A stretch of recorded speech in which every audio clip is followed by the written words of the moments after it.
Right. Good morning, everyone. Thank you for joining. Nice to see you. So this is our third class in the second module of the Buddhist mind science curriculum. So this one is entitled Training the Mind to Cultivate Lasting Happiness. So there are 7 modules in this curriculum, 7 modules, and each one discusses, interwoven throughout, are the 4 components of purpose, mental balance, warm-heartedness, and wisdom.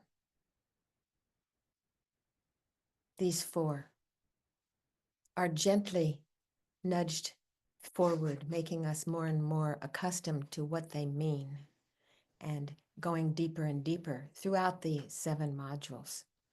So we're using the tools of stabilizing and analytical meditation. Buddha told his disciples, you must investigate, explore.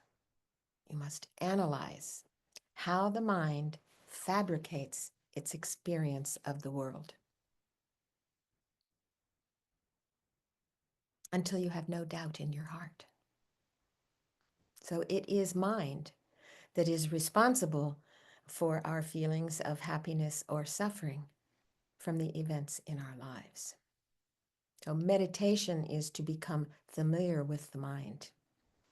And today we will be primarily exploring emotions, how to create emotional balance. So as usual, we will start with a meditation. So I invite you to find your meditation posture.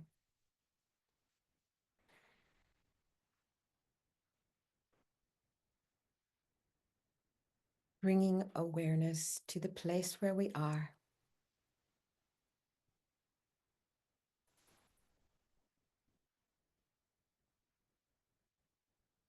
To the body, establishing a posture of dignity, allowing the spine to lengthen and straighten.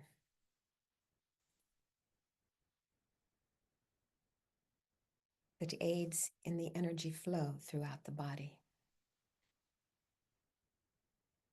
With a gentle inner attitude, free from any expectations. With patience, creating the causes and conditions that will enable us to connect with our highest aspirations in a very gentle and relaxed way. Give yourself permission to relax and release everything that went on before and everything that might come next, releasing all concerns and simply experiencing the body breathing naturally without any force or impedance.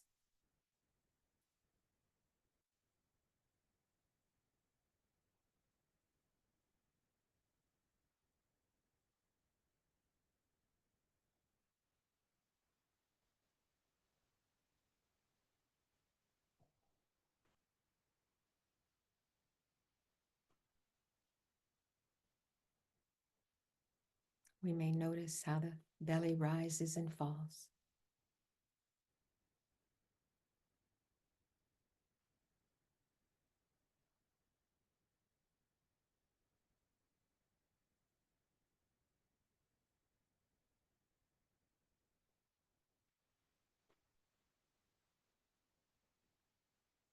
And we might fine-tune our awareness by turning our attention to the sensation of the breath, where it manifests most distinctly for us, perhaps at the nostrils or the abdomen, whatever is most comfortable. And we simply become aware of that sensation, knowing how the body breathes in, noticing how it turns and breathes out.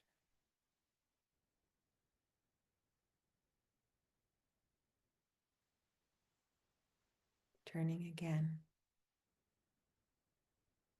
on its own, the body breathes.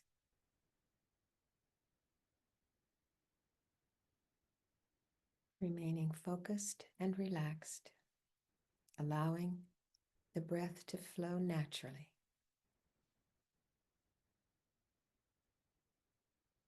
Just the breath. How wonderful. For a little while in silence.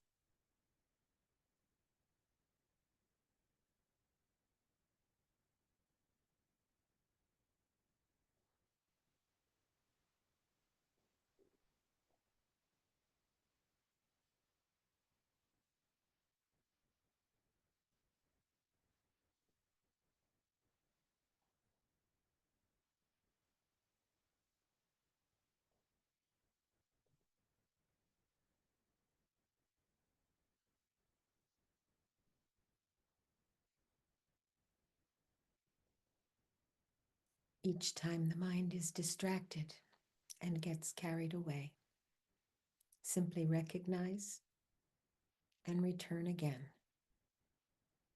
to the sensation of the breath.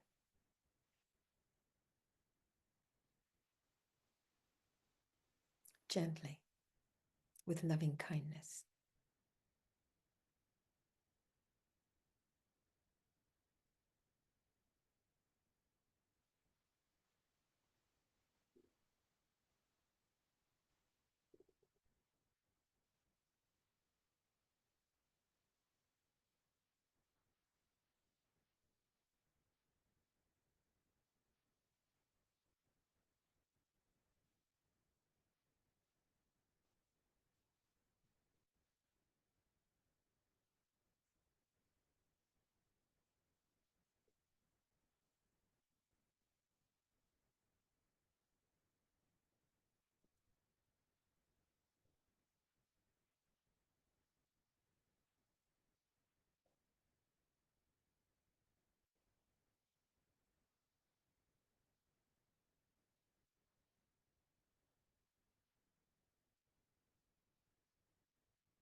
Remaining focused and relaxed, think of the great potential we have as human beings. Not only to do extraordinary, heroic things, but in each day to display something that brings great value to our actions. We empathize with each other. We can connect in wholesome ways to others, even strangers. We have the capacity to feel kindness and show kindness. And we naturally have the tendency to respect others, to take care of others, to help others, even strangers, when they need help, when they are suffering.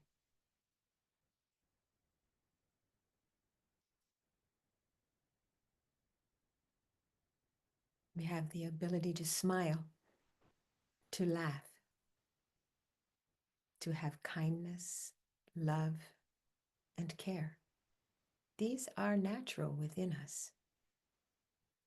And we can bring awareness to this, acknowledging its value, recognizing ourselves as holders of this inner treasure.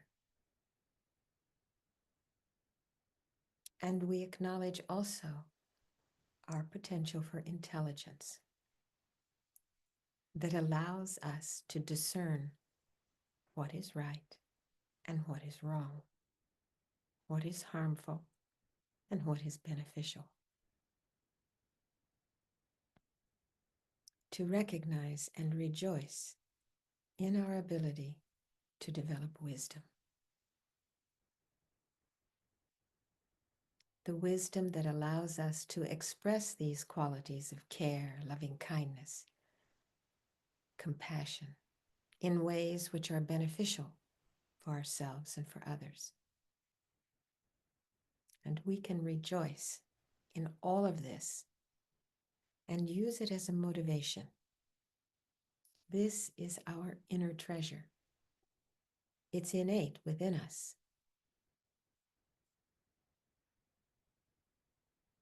And it can be further developed. It's the best gift we may offer to others, to the world. So may we establish this as our direction, to recognize, value, and generate the aspiration to develop this inner treasure and to share it with others. And in this way, we can start today's session by keeping awareness on why we're doing this.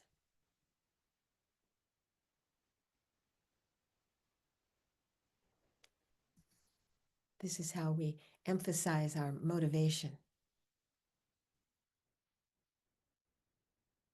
And we also give emphasis to the dedication, because this changes the energy of what we do and it brings direction into our mind.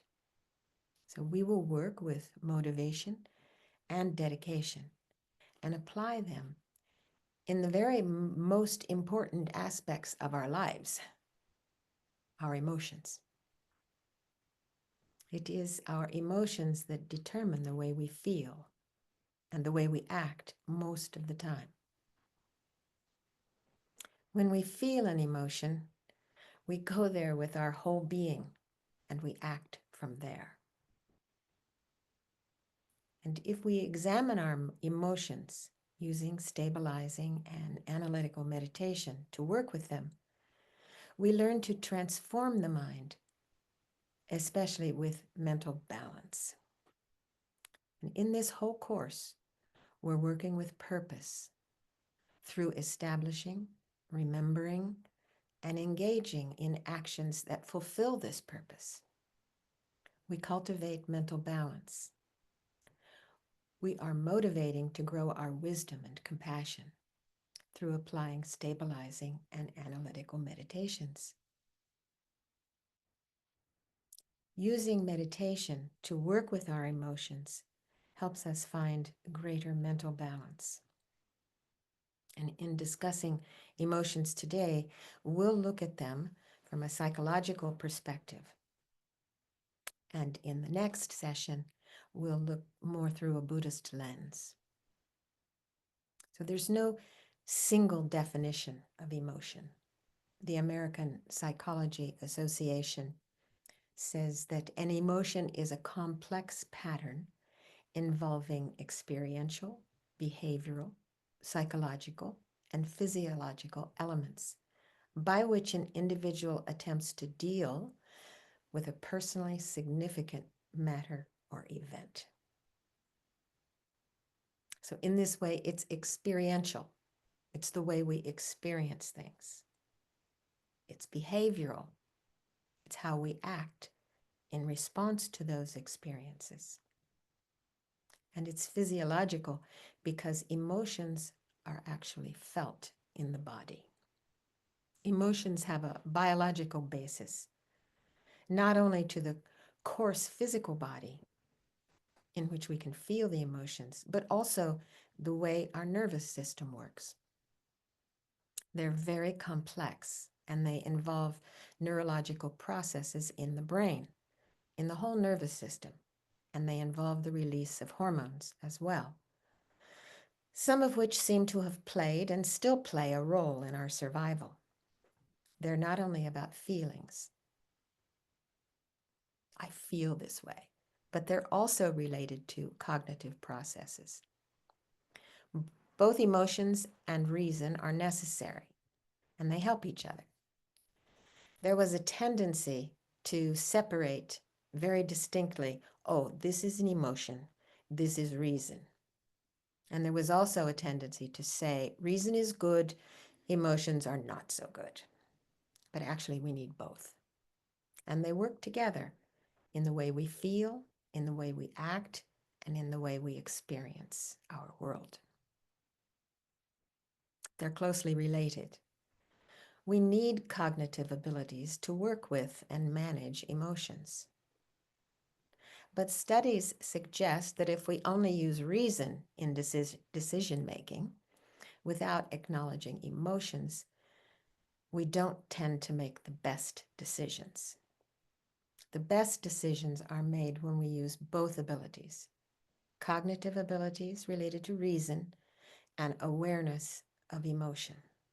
Both give valid information. And when they work together, we tend to reach better decisions. They're also essential for our survival. Emotions ready us in the face of threat. I know you've heard fight, flight, or freeze. They're automatic when we feel something is wrong or when we're in danger. And they're essential for survival. We may wonder what freezing and becoming unable to move has to do with survival. Emotions are not reasoning. Our body does this automatically.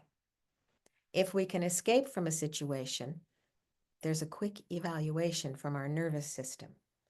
The muscles in the extremities prepare to run. The blood goes to the legs, making it ready to run. But if we're not able to run, then fighting is the other response, as blood goes to the arms, making it ready to hit. And when neither of these makes sense, one freezes.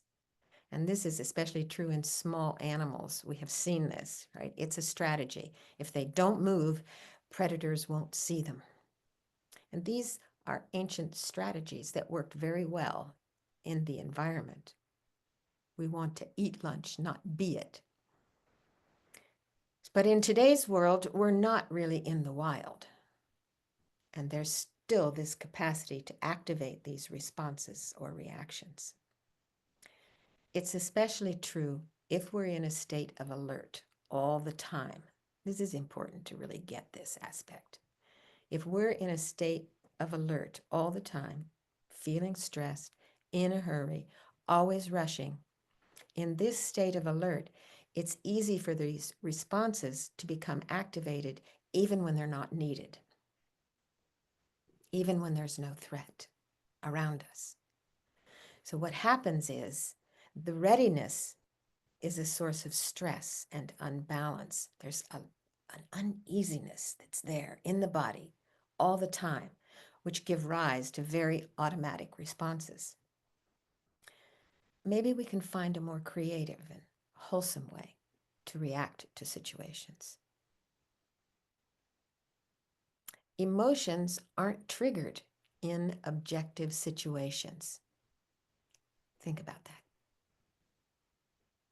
In an objective situation, emotions aren't triggered.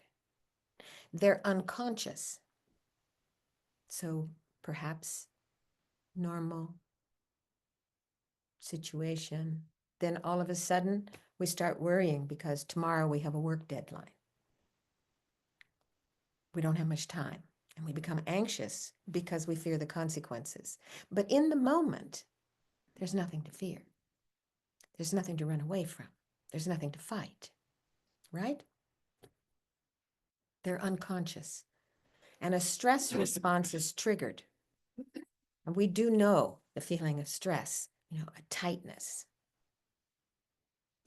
even when there's no threat. But we reason that there's a threat, maybe for my work or for my job. And we can see how these ancient mechanisms of fight, flight, or freeze are triggered in situations in which we're really not in any danger. The key point is that our ancient responses are triggered quite easily, and they're not always the best answer to whatever's happening in our life at the time, such as a conflict or stress. Although there's some controversy in the psychological world, the scientific world, we see a negativity bias. Perhaps we tend to focus more on the negative. This isn't working. They didn't do that properly. This isn't right. I don't like that. There's a tendency to focus on the negative rather than the positive, even when good things are happening. Consider for a moment you've had a really pleasant day. Nice interactions, lunch with a friend, cup of tea. You're in the market and someone scowls at you, cuts in front of you, or you have a flat tire on the way home. What's your report when someone says, "How was your day?" What's the first thing? Although there have been many positive things that happen, you say, "Oh, it wasn't so good," and you share your unpleasant experience. Has that ever happened to you? Yeah, yeah. We're conditioned by our perceptions, and we appear to have a negativity bias, which conditions our emotions and the way we feel about things. There's a cultural component to this as well. Our capacity to think and reason and our meaning for survival. If we're feeling we're in danger because we're being threatened by maybe an animal we've never seen before, but we hear, we hear it. Well, we want to remember this so that the next time we hear a sound that resembles the sound of that animal, we start raising the alerts before we meet the animal. This makes sense from a survival point of view. But the problem is that we get triggered not because there's an objective danger, but because we evaluate due to our culture at that moment. This situation is a danger, and the response is meant for survival. We can see this, I think, in cultural diversity. You can see in a situation you're with your people who are similar to you and your views, and then you find yourself in a situation where people don't share your views. There's some kind of a sense of a need for survival. You're triggered. So when we're always in this evaluation response, it exhausts our body resources. It mobilizes all our physical energy because we must be able to run if we need to, even if there's no harm to your body. So this is something that should be triggered in extraordinary circumstances. But if it's triggered constantly, and this is to know because so many of us stay in that high stress place, and it exhausts our resources. It damages the immune system, and it doesn't allow the body to regenerate. It's not something that we want to have activated all the time. And when we freeze, we can't respond to fear. We become paralyzed. There's an inner blockage conditioned by our emotions and perception. Now, if we're afraid, we don't really have the ability to think clearly about a situation. If we pay attention, we recognize how we see others, how we see ourselves in the world. When we are angry, for instance, it's clear that feelings, thoughts, and perceptions are covered by this emotion. You notice that when you're angry? Everything looks kind of, and it's not the same when we see these same circumstances if we're in a good mood. When I see people when I'm angry, my perception of these people changes. Everything's colored by this emotion. And when we're overwhelmed by emotion, our ability to reason and to think are impaired. If we consider that there are two people who are angry, they're having a discussion like this, and one tells one, "You said this," and you said it in an angry tone of voice. "You did this, you did that." And the other person says, "No, no, no, no, it's not like that. No, I didn't say that." I said it gently. No, no, I didn't do that. That's not possible. I didn't do that. Mm-mm. But it's been recorded and the video is shown later. And when we see what really happened, people don't even recognize themselves how they were in that situation. You know, emotions overwhelm us and our ability to think properly. Our ability to reason properly becomes impaired, and our intelligence is impaired. Consequently, our decisions are not beneficial for ourselves or for others. I think we recognize that. It's not just with negative emotions, but overwhelmed with joyful excitement too. We might recognize that we don't always make the best decisions when we think, oh, that looks like fun. Mm-hmm. So we might engage in behavior that we regret later. There are many different theories about the way emotions work and trigger and evolve. So, what are the dynamics of emotion? First, there's a stimulus, which is an event that triggers the emotion. It can be internal, just something we remember, or external, something that's happening around us. And then there's an appraisal. This is the appraisal theory. So there's an event that triggers, right? And then we evaluate the event. And this is conscious or unconscious, but it triggers an emotion. And it's physical, neurological. There are changes in our body, in our neural systems, in our brain, and there's an emotional experience, a feeling. There's a feeling. And the feeling propels us to act. Depending on how it evolves and depending on our actions, this can reinforce inner patterns of behavior, or it can create new patterns. It influences the context of the next event. So this new pattern or reinforced old pattern, when the similar condition appears, similar behavior is created. If the stimulus triggers an emotion, the next time we find the stimulus or something similar, it's easier for the emotion to arise. There's a stimulus, and then there's the experience of the emotion, and then we act. And then often due to the action, we get a new stimulus. So for instance, if we're feeling irritated with someone and we say something that might not be nice to this person, we might. And the person receives it and responds by feeling upset, maybe even becoming angry at us. The emotion becomes, it grows. It's like a loop, you know?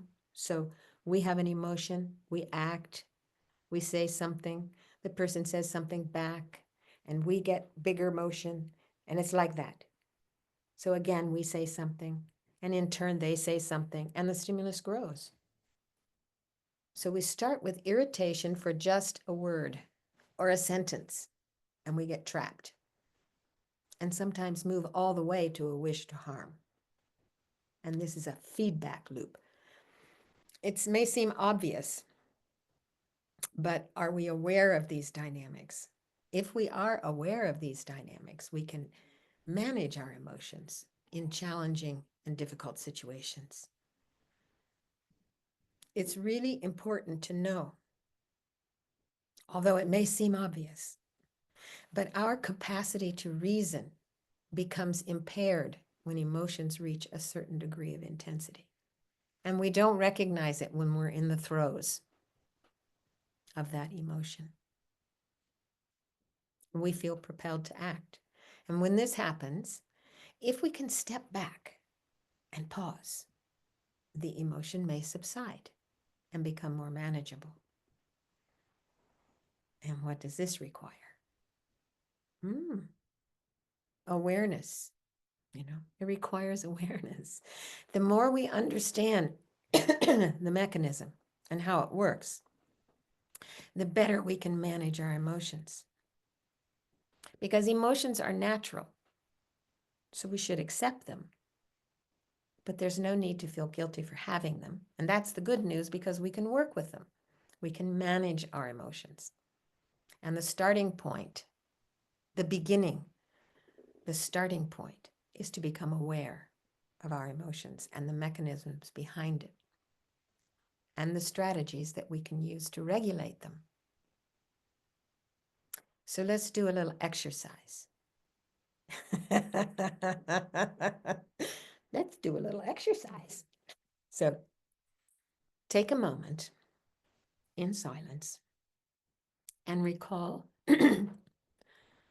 a moment of a challenging emotion arising from a difficult situation that you faced recently. It doesn't have to be our biggest issue, but some particular situation, event that arose, and a challenging emotion ensued.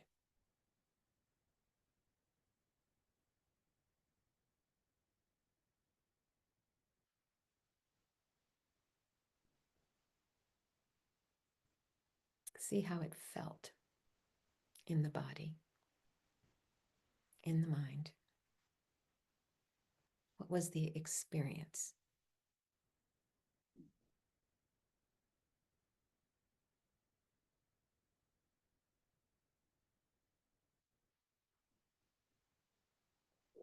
And most importantly, how did you respond?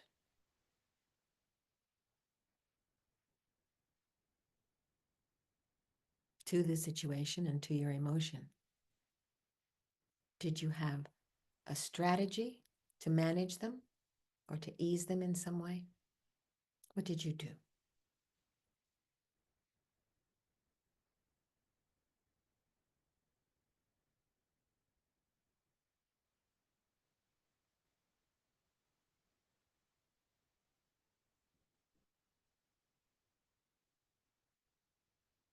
Did your strategy help?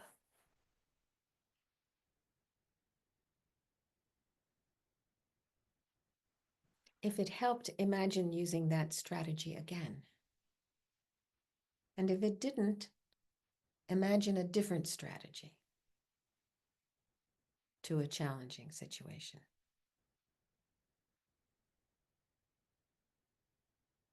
And how that might change the emotion in the future. And even now, as you recall it.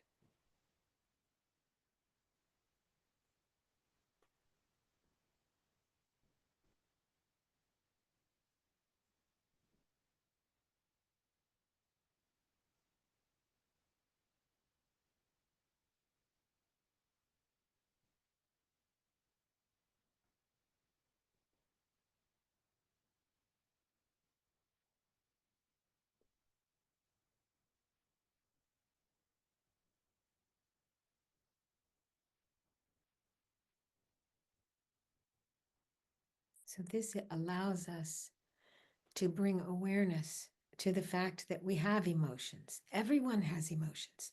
And we already use different strategies to manage them.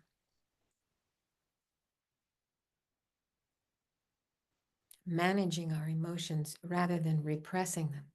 So we don't advocate repressing emotions. It's not a useful strategy. We're talking about awareness of emotions. And there's many strategies to deal with them. To recognize the underlying emotion so we can manage them. So we get angry. We acknowledge, wow, I'm feeling angry. I don't repress my anger. But if this anger is leading me to do something that I'll regret later, I acknowledge that this gives me an opportunity to weigh the risk of letting it control my actions. And then I can apply a strategy to cool down the anger because I acknowledge it's leading me in harmful ways. So this is how we learn to manage our emotions. And it's the same with fear and other emotions. To keep in mind that emotions are needed, especially when they lead to wholesome things. But we recognize the difference between reacting and responding to a situation that's triggering our emotion and to the emotions themselves. Reacting is very automatic. We tend to go there. It's related to impulses. It's just like fight or flight and freeze. It's very fast. Like, for instance, you're asleep and there's a loud noise in the middle of the night. You're immediately awake and you jump up to do something and maybe run, ready to defend yourself. This is automatic. You don't even think about it. It just happens. But another way of dealing with it would be to choose how to respond constructively, to see what's happening. How are we feeling about this? What are the possibilities? And what do we do? How do we act? We try to manage our emotions, not just reacting, and do our best within the situation. And this creates a greater capacity to choose. And it's something that we can train. That's the good news. We can train. So we can see, how about rock climbers? Do you think a person who's a rock climber never had fear of heights? They train, they train in order to do that.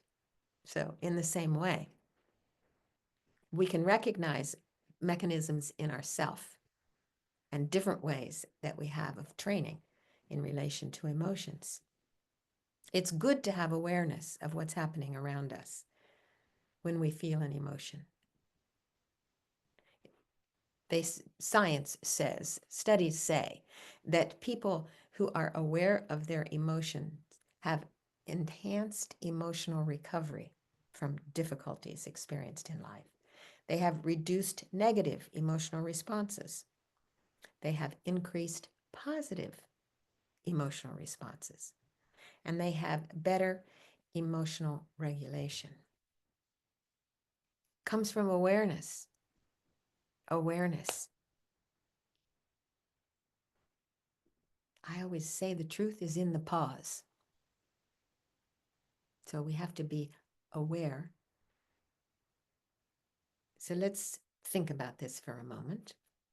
We'll do an exercise. Think about these 5 emotions: enjoyment, fear, anger, admiration, and gratitude. How would you classify them? Positive, negative, neutral? Or does it depend? Enjoyment, fear, anger, admiration, and gratitude.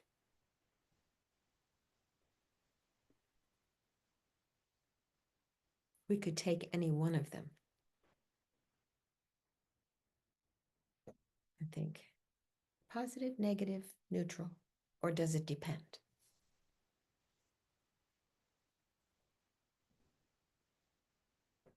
Oftentimes it depends on the context, how it affects us. We say, well, if it's pleasant, it's positive. If it's unpleasant, it's negative.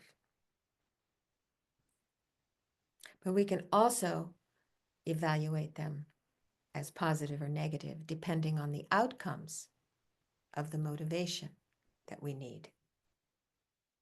And there's a debate in psychology of whether positive or negative results are about feelings. But in Buddhism, it's very clear.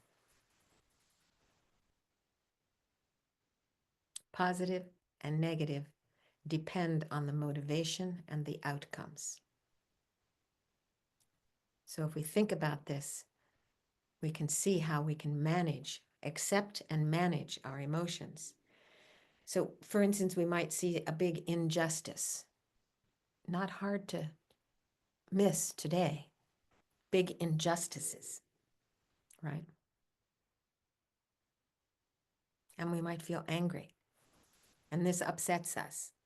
It should upset us. But what we do with this anger is the key point. Do we generate the wish to kill those who are doing the injustice? Or do we try to do something that ameliorates the injustice?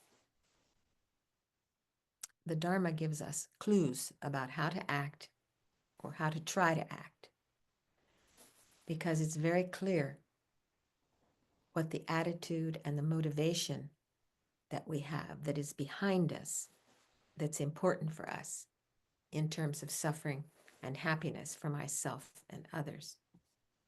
The Dalai Lama summarizes it. He says, some of our actions bring pain while others bring happiness.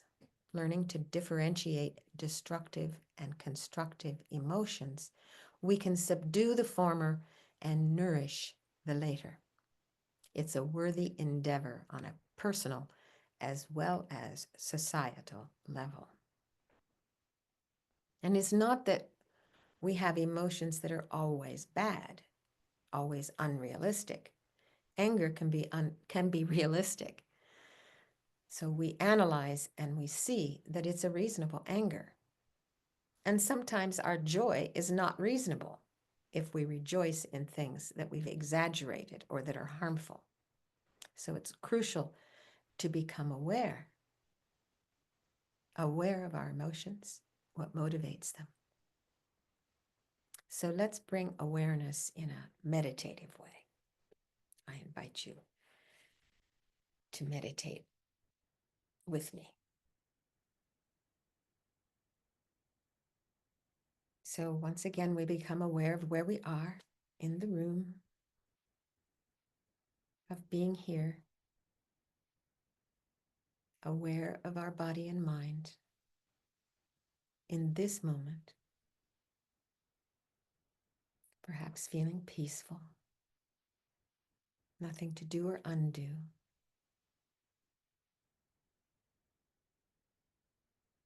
And then recall a moment of emotion, a challenging one, a difficult one that we felt in the past days or at some moment in life. And just let it be there, that emotion. And notice how it feels in the body and in the mind.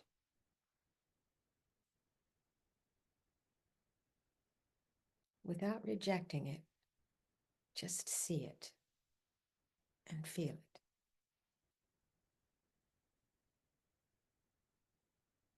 Without falling under its control, just openly aware. Feel it, know it.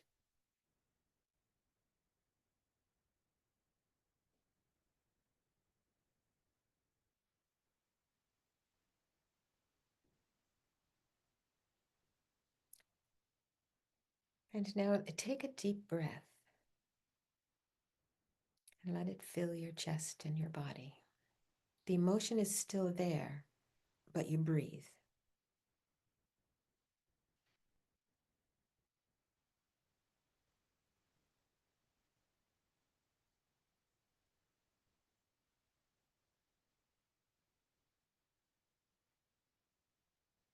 The breathing is there, giving you inner emotional mental space. Just breathing in and out without rejection of the emotion, without trying to block it. Just allowing the breath to create an inner emotional space so that we can know what's happening, so that we can feel the emotion, know the emotion, and then choose how to respond.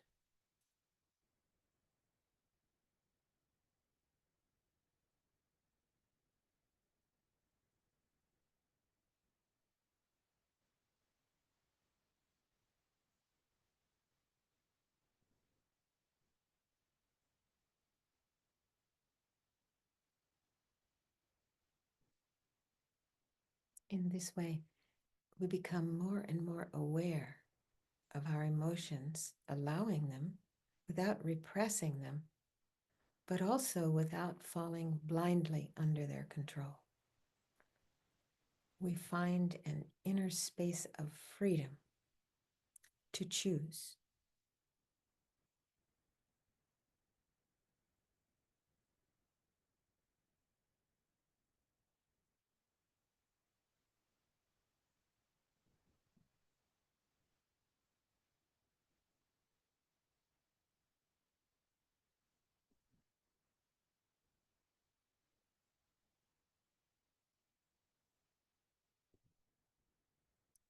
Good. There's another strategy. I think of that previous one, the breath, as the pause. Pause and take a deep breath. You know how they used to say count to 10 back when I was a kid? When you're feeling like you're going to get the fists out, count to 10. I remember that. So, in this way, we become more aware of our emotions and the ability to pause and make intelligent decisions. So, there is another strategy which may be difficult to do when we are actually in the throes of an emotion, especially if it's strong, but that we can do afterwards, as we did now, by recalling an emotion, recalling the situation. It allows us to reground the mechanism, to change the mechanism underlying the emotion. In the middle of a strong emotion, it's more difficult. But we use our imagination, our capacity to reason, to change the habits and the patterns that come along with emotions. Buddhism says that anger is something to be abandoned, not repressed. It's to be abandoned because it brings harm to ourselves and to others. And it's a pattern we don't want in our mind. We want to reprogram so that we don't need anger anymore to stop unfair actions or hurtful actions. Instead of using anger, we use wisdom and other beneficial states. Breath is the bridge. It's the pause. It connects life to consciousness. It unites your body and your thoughts. So whenever your mind becomes scattered, we use our breath as a means to take hold of our mind again. Awareness of the breath is a great way to manage our emotions. So we bring our awareness to the breath in a gentle way and allow the body to gradually relax.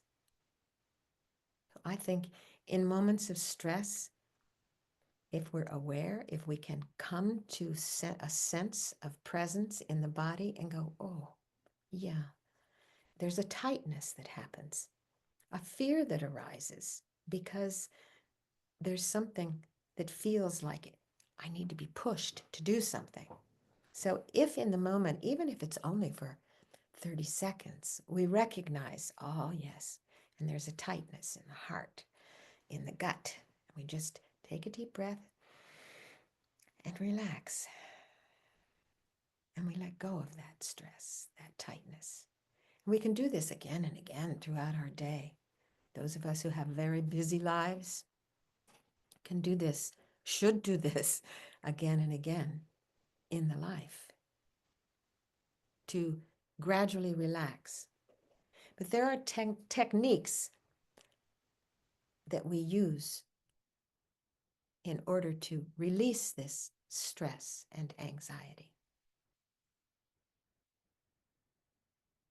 Reappraisal is another strategy. So we train ourselves to broaden our perspective. It's difficult to do when we're experiencing the emotion, but we can do it later. So when the situation or the emotion has subsided, we evaluate and appraise every situation. We try. Situations where we have a strong emotion is arising or we feel stress, we evaluate it. We take a second look and we can change its emotional impact. We can diminish it. Right there, we can diminish it by looking. You see, I feel irritated. And then suddenly I think, no, no, it's not worth it. No, not worth getting irritated. Relax, take a deep breath. Don't take this so seriously. Or maybe you think, oh, that person who was rude to me, that maybe that person is feeling unwell today. Don't be so harsh. Don't judge. We can think later about the situation and we can check. Remember, there's a stimulus, there's an appraisal, conscious or unconscious. We experience an emotion and then we reappraise. We reevaluate. Instead of acting immediately, we reassess the situation. It requires awareness. It requires the pause. If we've already acted on this emotion, we can't change the action. But by reappraising later, we change the pattern. We change the pattern of every time I get into that situation, I always do that. And we see the results not so good. So now we're reappraising. We're saying, no, not going to do like that. I'm going to do like this in the next situation, right? So we think about it. Just by reappraising, by thinking, we weaken the pattern and we begin to reinforce the other patterns that we've said, no, this would have been a different way to reframe that. I could have acted in this way that might have been better, right? If we've acted out of emotion. Now we think about it. And if we can act differently, we have a greater ability to create more positive emotions and less negative ones. Concealing or rejecting or repressing our emotions correlate the opposite. Sometimes we just have to say, oh, yes, I was angry and I acted from anger. And now I accept I did that and I'm sorry. So it's good because not only can we reframe our future, but we can also make restitution in the moment or in the future. So we try to look at different aspects of the situation, recalling them. And instead of getting hooked on the first thing that comes to mind, we try to look with a broader perspective before habituating ourselves with these destructive perceptions that we have, these perspectives. When we're not under control of an emotion, we can use reasoning to do this reevaluation. And this habituates ourselves with different perspectives that are constructive instead of focusing on the thing that triggers the emotion. So we aren't thinking about the thing that triggers the emotion. We're thinking about a way to be different in that situation, right? To perhaps put ourselves in the other person's shoes. Sometimes it just takes that. Oh, I think they're feeling this way. So maybe you had a bad day and maybe you're harming me. But maybe I can see that I don't have to harm you in return. I understand you're out of control. And of course, we defend ourselves, but not in a way that's harmful. So I see and I deal with the situation in a more constructive way instead of bringing more harm. And this helps to observe our projections, how we project onto situations. Oh my, oh my. Do we exaggerate? Oh yeah, you did that. You're doing it now. And I'll bet you're going to do it again in the future. So we can check what are our expectations about people, about situations, about the world in general, to see if they are realistic or not. It's helpful to have this greater perspective. It's also helpful to look through the lens of time. So we're so caught up in the moment about this. But what if we were looking at it? What about a year from now? How important? How do I need to react in this moment based on the lens of time? How might I react? So these are some different strategies of being able to deal with difficult emotions, both now, in the moment, and also in the future, to be able to reprogram. So take a moment now, perhaps to think about a particular situation, even the one that you were thinking about before, like we did, and remember how it felt in the body and how we acted.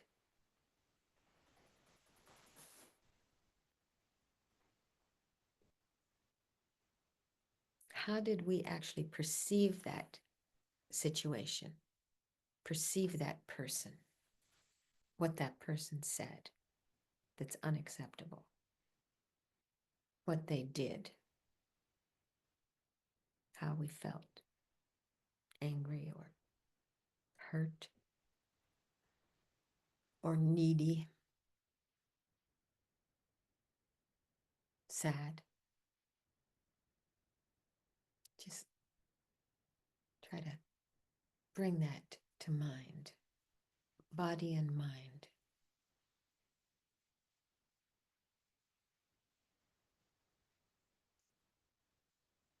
What was beneath it?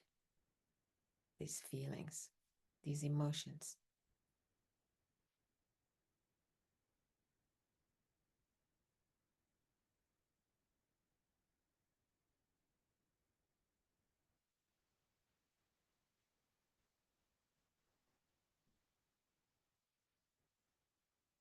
So let's broaden the perspective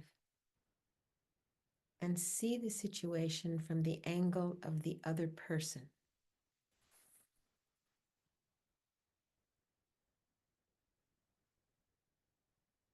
Using your imagination, you might be the other person. And what were they thinking and feeling?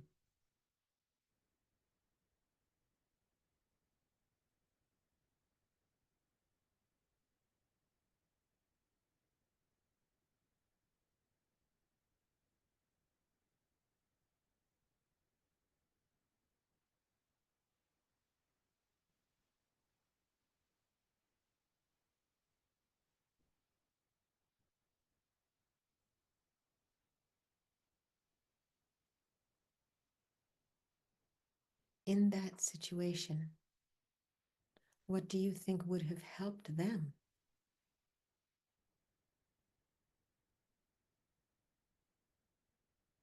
What did they need?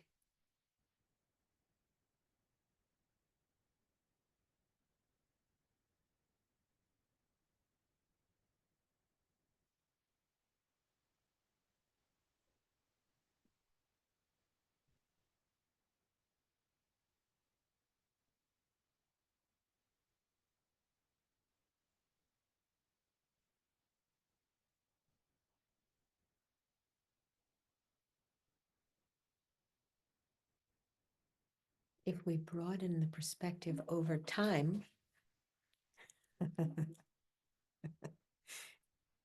if we broaden our perspective over time,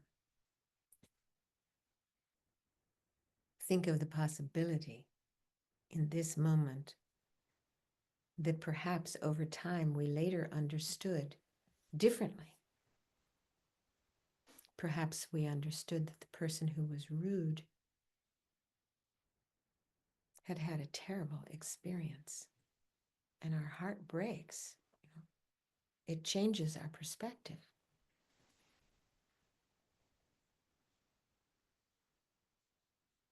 Or just that the person was in a bad mood.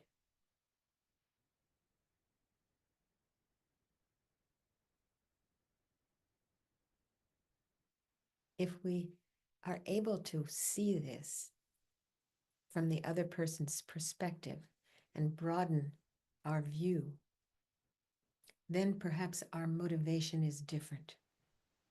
And we develop the ability to reevaluate the situation. It helps us rewrite our patterns, to rewire our neural pathways and repattern our emotions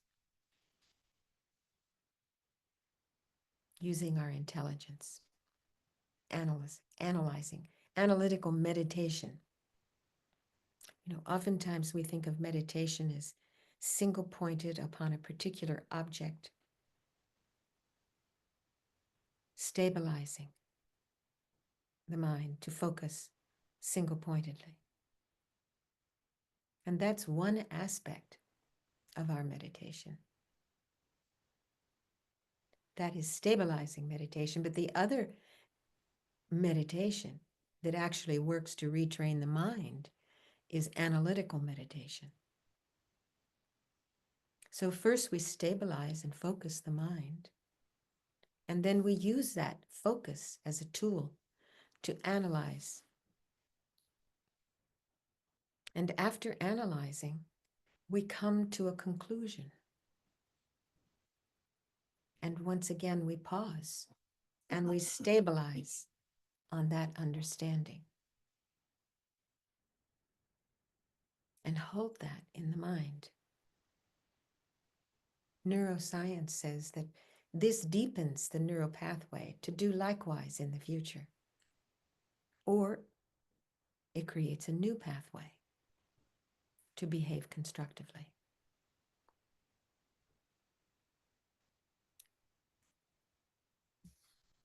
So understanding that repressing, suppressing, or denying emotions is not going to work.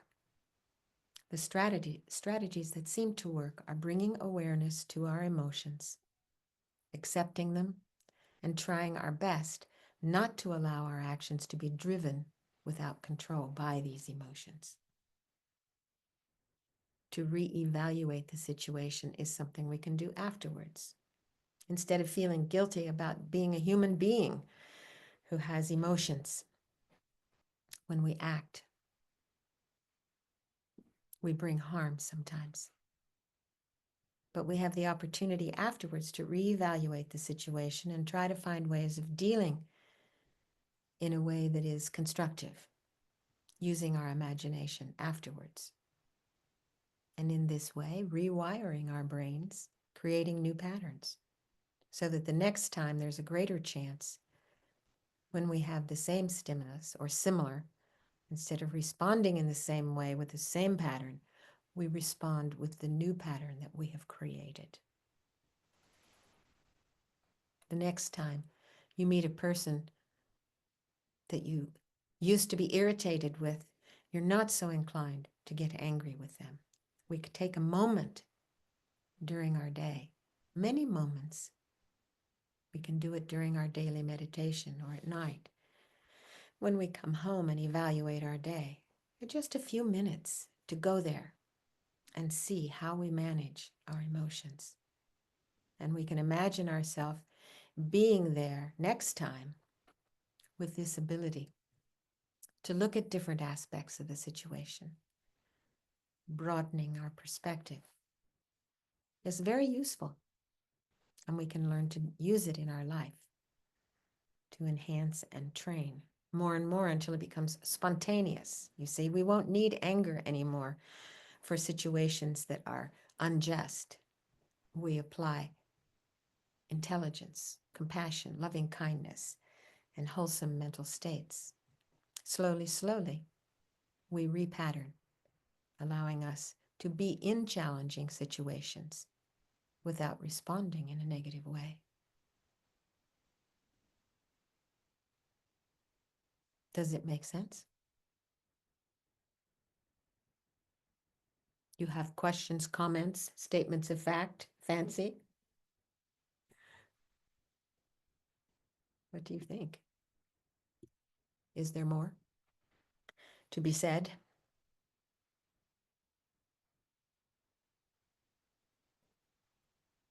Can you see how it works? In when the king came to the Buddha, so this is going to be more than 2,500 years ago, and he said, look, I'm really busy, really busy. How can I practice? Because the, my neighbor gave me this really great gift, and I want to give him a really great gift. And so the Buddha taught him the 12 links of dependent origination or dependent arising, how we create our world, how we fabricate our experience of the world, how we go round and round and round, not just life to life, but moment to moment. So these 12 links are very interesting to think about, because it is because of our projections, our misunderstanding, our misinterpretation of the world, which Buddha called ignorance, our sleepwalking through the world. Because of our ignorance, we act. And those acts plant a seed on the consciousness. Just as we were mentioning, the same situation comes and boom, we react the same way. So from ignorance, we create an action that plants a seed on the consciousness. So the 6 sense doors, through our 6 senses, they develop and they come into contact. And from that contact, a feeling arises. And automatically, positive, negative, or neutral, but right away a feeling arises. And that feeling, if we like it, we crave. We crave more of what we like and less of what we don't like. And we're indifferent to the neutral things. So it is this craving. So here's an opportunity for us to take a pause. When the feeling comes, when the emotion arises, there's the opportunity to make a change, to do something different. But we are on this wheel, this cycle of doing, constantly following from ignorance. So we crave more of what we like, and that craving grows into grasping. Oh, I have to have that. I have to have that. I need that. It's a neediness that comes. And that grasping grows into an irresistible urge, and we grows into becoming. We become the one that has the object or is free from the object. And in the case of life to life, if we're talking about a continuum of life, then that grows into becoming, rebirth, and through the cycle of aging and death. So it's like whoop, whoop, whoop, whoop. And it's not just life to life. It's moment to moment. It's very interesting to look at that. I used to think of it, it's just, the circle of samsara, life to life to life. But no, actually, it's really moment to moment. It's how we grasp with each feeling unconsciously, moving toward. And there's nothing wrong with eating when you're hungry. There's nothing wrong with enjoying pleasurable things. There's nothing wrong with that. It's the grasping. It's holding and thinking that outside object, that object is the cause of our happiness or our unhappiness. And we'll talk a lot about that when we come to the wisdom module, about how it is that we fabricate our experience of the world, how that happens again and again. But we have an opportunity when we come into contact and we see immediately a feeling arising, right there, we can step off the wheel We don't have to follow that because we can apply wisdom. We can apply compassion, love. We talked about that in previous modules, the 4 immeasurable thoughts to love, Maitri, Karuna, compassion. Yes, Mudita, empathic joy, rejoicing in the goodness of others, the good actions of others, and equanimity, upeksha. Cultivating these immeasurable qualities, using those qualities in our life when we experience grasping, craving and grasping. So,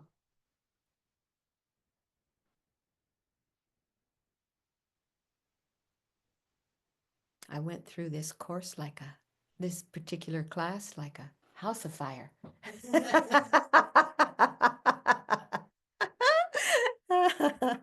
And the only thing that's left in my notes is the dedication. So if you had a question about this course, this particular one that we've been doing for the 3rd one, or any of the earlier ones, I'm happy to answer, or we can dedicate this good energy. If you had a question and you wanted to unmute, those of you who are in Zoom land or anybody in the room, or you're very happy to wrap it up a little early, that's perfect too. We don't have to push and try to say more and more and more. But just recognizing if we can simply take the time to pause throughout our day, to pause and recognize that we've been caught, that we are trapped in an emotion. We're grasping onto something other than what is present. But we won't make the best decision if we're under the influence of strong emotion without wisdom and compassion. So let's take a moment to dedicate, to be aware of the positive energy that we've created during this session. The positive energy that we have created in our life. And the positive energy that others have created.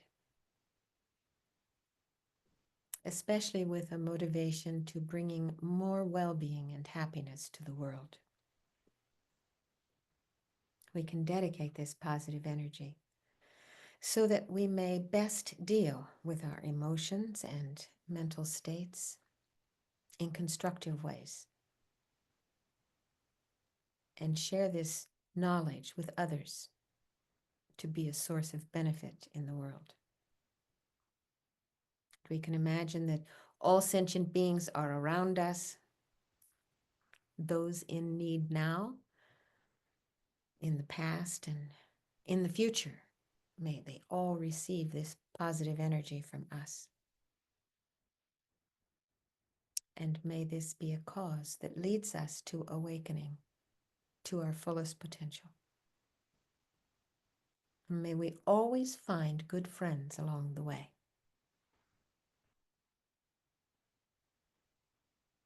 May it be so.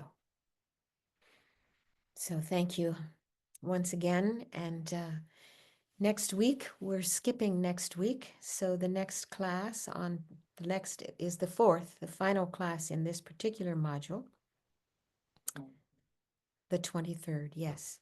Yes, in 2 weeks, okay? I'm going to a family reunion next Sunday, next weekend. So thank you all. Appreciate you for being here, and I hope there's benefit. And please take time during your week to enjoy your life in the pause and to reevaluate when strong emotions tend to carry us down the river of misery. Okay? Thank you so much. Be well. Thank you, Elaine. Thank you so much. Thank you, Elaine. Yes, you're so welcome. Yes, thank you. Okay.